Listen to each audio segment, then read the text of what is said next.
Apakah waktu itu ada?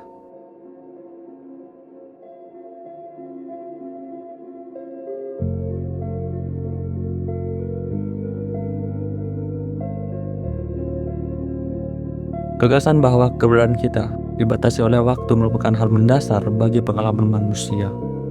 Manusia tidak bisa kembali melihat secara nyata dengan pancar indera tentang masa lalu atau masa depan. Pernahkah kita bertanya, apa itu waktu? Apa yang terlintas di benak kita saat membicarakan tentang waktu?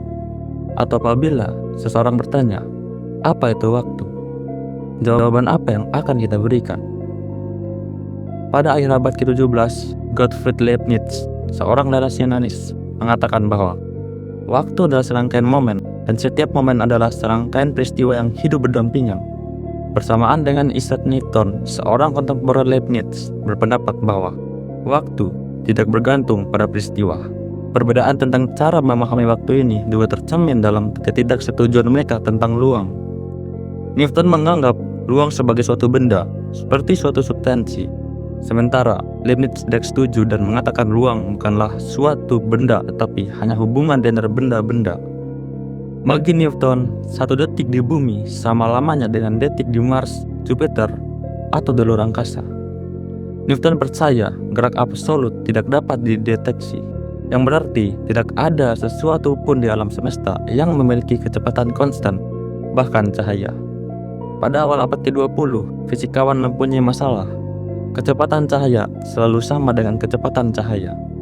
Jika Anda melempar bola bisbol keluar kereta dengan kecepatan 32 km per jam, kecepatan pelemparannya akan ditempuh 20 km per jam, sesuai dengan prediksi hukum Newton. Namun, jika Anda mengarahkan senter keluar kereta yang melaju dengan kecepatan 20 mil per jam, cahayanya akan bergerak dengan kecepatan cahaya, tidak lebih, tidak kurang, dan menurut gambaran Newton tentang alam semesta, hal itu tidak masuk akal. Namun, seiring kemajuan temuan fisika, para peneliti menyebutkan bahwa waktu tidak konstan. Dan pada bulan November tahun 1915, hal ini terbukti benar ketika Albert Einstein memaparkan teori relativitas. Teori tersebut antara lain menggabungkan ruang dan waktu. Teori ini menjelaskan cara merumuskan hukum fisika tanpa adanya gravitasi. Inti dari kedua teori ini, deskripsi ruang dan waktu yang berbeda dari apa yang disyaratkan oleh common sense, yang berarti pengetahuan umum yang sudah dianggap benar dengan tidak perlu dibuktikan terlebih dahulu kebenarannya. Teori-teori tersebut menjelaskan bagaimana menafsirkan gerak antara tempat-tempat berbeda yang bergerak dan kecepatan konstan relatif terhadap satu sama lain, bukan relatif terhadap semacam ether absolut seperti yang diasumsikan oleh Newton. Meskipun Newton dan Einstein mengumumkan teori-teori yang saling bertentangan soal waktu, kedua jenius itu sepakat bahwa waktu hanya bergerak maju. Sebab sampai saat ini tidak ada bukti fisik bahwa ada entitas di alam semesta yang dapat menghindari waktu, bergerak mundur, atau melompat ke masa depan. Menurut dua teori fundamental fisika, yaitu teori relativitas dan teori kuantum. Teori-teori tersebut menyiratkan bahwa waktu setidaknya ada relatif terhadap suatu kerangka acuan yang dipilih, yaitu suatu sudut pandang formal atau sistem koordinat. Kerangka acuan tersebut merupakan alat abstrak dan tak terwujud yang menunjukkan bagian ruang waktu mana yang merupakan bagian waktunya dan bagian ruang mana yang merupakan bagiannya.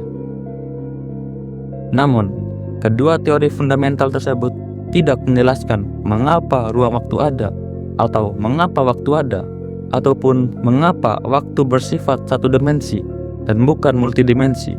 Waktu tidak dapat berulang atau diputar kembali. Dalam filosofi, non-fluence menunjukkan bahwa pandangan momen sekarang adalah satu titik dalam aliran waktu yang tak terhentikan di masa lalu yang sudah berlalu dan di masa depan yang belum datang. Dengan begitu, manusia lahir dan mati di dalam waktu. Manusia berpikir di dalam waktu. Manusia hidup dan bergerak di dalam waktu. Di dalam waktu, manusia hidup dan mati. Kehidupan dan kematian adalah waktu itu sendiri.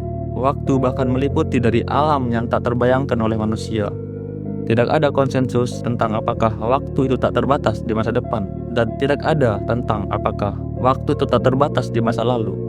Meskipun sebagian besar kosmolog percaya ada waktu sebelum Big Bang, sejauh yang kita ketahui, kita mungkin tidak akan pernah tahu jawaban atas pertanyaan-pertanyaan ini, meskipun kita lebih terinformasi tentang masalah ini daripada para pendahulu.